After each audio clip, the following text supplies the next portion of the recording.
You should learn about what's happening in the world. I am always startled at how few people are aware of what's happening. Most of us freeze. We don't know what's going to happen. We wait for the government to tell us. We wait for our boss to tell us. We wait for everyone around us to tell us what's going to happen, and we delegate our own authority. Now, hopefully they know, but I think reality has shown that they don't. How can you struggle? They're printing trillions. And the reason is you went to school and you're taught fear. You're taught scarcity. You're taught the fear of failing. Or like I said, where's my paycheck? Where's my paycheck? People cannot go without their effing paycheck. That's what the $600 is for. And that's the problem. There are some different ways of thinking about money, business, and careers than you have been taught from the general mass media. And if they're listening and watching right here, they know they're getting a different perspective. So I want people to know you don't have to only cut back, you can earn more, that even in times like this of crisis, you don't have to play defense, you can actually go on offense, and that there is a light at the end of the tunnel. Whether you are a beginning entrepreneur or you work a 9 to 5, there is an approach you can take that's going to set you up for success. All these people out there are just bitching and moaning. They haven't got the check. They're waiting for the check. And they go, well, there's no opportunities, no jobs. I feel for them. I feel for them. But the reason they struggle is because they've been trained to be employees. And an employee mindset is very, very different than an entrepreneur's mindset. Some people will watch a TV show and think they know something, think they have learned and understand, or they will read a book and think they understand what's going on. No, I hate to say it, I've been investing a long time, and I'm still, to this day, shocked at how little people know, much less how little they understand about the world, about money, and about investing. I think the mistake that people make, they go back to school, and they find people not successful, they're called college professors. Talk about losers. Because my whole family, poor dad's side, they're all college professors. And they're so afraid of their own shadow. Most often, like 99% of the time, people are playing life on defense, especially with their money. I guess I spent that much. Nobody taught me about money. Oh, there's no way to make money, on and on and on. And even in the relatively simple area of cost cutting, you were like, oh, fuck that. I'm going after it. I'm going to become an animal, as you put it. And so you don't have to have that aggression in every part of your life, but just to pick that one zone and say, I'm going to dominate this. This COVID thing is on. It's going to be with us for a while. There's 30 million Americans are unemployed. They're waiting for their $600 check. And there's millions out there. The Fed printing trillions. I think as an entrepreneur, there is so much more opportunity today simply because the Federal Reserve Bank is printing trillions. And if you can't get your hands on a couple of trillion or 100 million or whatever it is, the problem is you. Even when the economy has crashed, people are still willing to pay for the things that they want and things that they need. And this has been true for thousands of years. People have adorned themselves with clothes, they've paid for food, they've paid for entertainment. So right now, what you see is really two different groups of people. You see the people whose first reaction is to say why everything won't work. Oh, nobody will pay for anything. There's no money around. And then you see the entrepreneurs who say, wait a minute, it's going to be harder. Certain industries are not going to make any money right now. Fine, let me accept reality. But, wow, there's a lot of kids around sitting at home and their parents will pay anything so that they are learning something and leaving them alone so they can work. The problem's inside your head. There's so much money out there. They're going to print, they estimate another $3 trillion in the next few months. And you can be waiting for 600 of it. There's something wrong inside that brain of it. Go find something that you can sell. Again, don't wait for the $600 check. Get off your ass and go do something. Go make some money. Go find a product or a service that you can put out there and build into some kind of a nice business and make some profits. There's lots of education. There's sex education, music education, physical education, stuff like that. But to be successful in the world of business, there's 3 basic types of education you must have. 1, academic education. That's reading, writing, arithmetic. I didn't do very well here. You know, it's very important. I'm not saying it's not important, it's extremely important. So academic is very important. Second is professional, whether you become a doctor, a lawyer, secretary. In my case, I had 2 professions. My first profession was a sailor. I was a 3rd mate on board oil tankers. Again, it was a good profession. And the second profession was as a pilot, and most of my friends went on to become airline pilots. I just didn't want to fly anymore. And the third is financial education. And what we'll be covering is this. As a young boy, I realized that I could beat my friends over here if I understood this. In other words, I can make a lot more money here than these guys here. The beauty of the world today is that, you know, like when I went to work for Standard Oil of California, I got paid by the month. And if I was a pilot flying for the airlines, I got paid by the month. And when I worked on straight commissions with Xerox, I got, you know, basically commissions.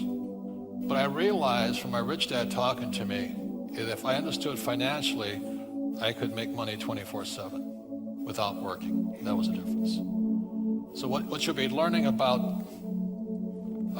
is how we make money 24/7 without working. To me, that makes a lot more sense than working hard all the time. The basics of financial education begins with this, with literacy, is it begins with an income statement and a balance sheet. This is the fundamental if you're going to be wealthy. And if you look over here, after mission, it's cash flow. This is basically accounting, CFOs, auditing departments. So as a young boy, that's when my rich dad started me on this. He says, if you can manage this, you'll always be a rich man, no matter what happens to you. This here is income, expense, asset, liability. Where people get mixed up is they call their house an asset. And he says, that's the problem. They call their car an asset. By GAAP, generally accepted accounting principles, I can actually count this suit as an asset. And that's what my rich dad said, that's where people get messed up. See? So this form is called an income statement. In America, this is called a balance sheet. There's a third form, it's called a statement of cash flow. Okay? So when you look at this here is the real game board from my cash flow game. This is income. It's an income statement, balance sheet, statement of cash flow. Okay, so the game is teaching you, as a kid's version, intermediate version, advanced version. It's teaching you while you're having fun. So very simply, my rich dad said, assets put money in your pocket. So this is the cash flow pattern of an asset. It goes from the asset, it could be a house I rent out. So the reason people are afraid of losing their job is because they have liability they think are assets. So they have to keep going to work. Does that make sense, you guys here? So the other mistake that people make is that what they do is because they think their house is an asset, so they go and buy a big house because it appreciates, but what they have is a mortgage. And a mortgage stands for death, mort here, dead, kills you. I'm not against mortgages. So they buy a big house, and especially here in Auckland, they have the big boat, you know, and they have the BMW and the Lexus, you know. And so this is the cash. They have a job, money comes in, it flows out constantly, 24/7. Again, this is the real game sheet for the cash flow games. This is the piece de la resistance. The patent was awarded by the U.S. Patent Office basically on a financial statement, which I thought was pretty interesting. You know, a lot of this money is not just money. Like, it's great that you can have $20,000 in your bank account, or many of my readers, they used this, came out in 2009, they did exactly what the book said, and now they have hundreds and hundreds of thousands of dollars, which is amazing. But I think the more meaningful part of it is they start to realize wow, I can use money as a tool to create a rich life. Money doesn't have to be this thing that's bad. It doesn't have to be this thing that everyone tells me what I can't do. No lattes, no jeans, no nothing. I can actually use it. And if I want to fly business class, I can. If I want to buy something really nice for my parents, I can. And you start to almost open up your life and realize, oh, money's not holding me back. It's actually amplifying what I do. And then, so I want to talk about that. What do the high earners do with their money? How can they manage it at a high level? How can they save taxes? How can they do all these other things to really earn more and save more? And then also, for those in the, I guess, 100,000 and below range a year, what can they really be doing so they don't feel so stressed and overwhelmed about their money? Because they're probably a little bit in debt, using too many credit cards. Maybe they're buying too many things that they shouldn't be buying at that stage, and they're behind in their finances, or they feel overwhelmed. So I think I want to start with the high earners first. Okay.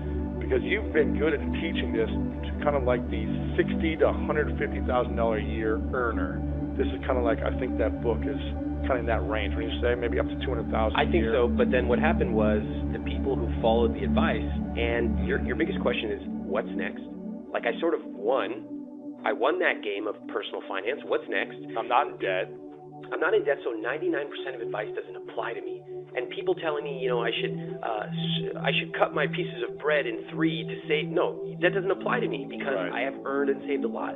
So then you start to say, what's next? Am I missing something? And finally, and what I think is actually a highly advanced question is, what do I do with this money?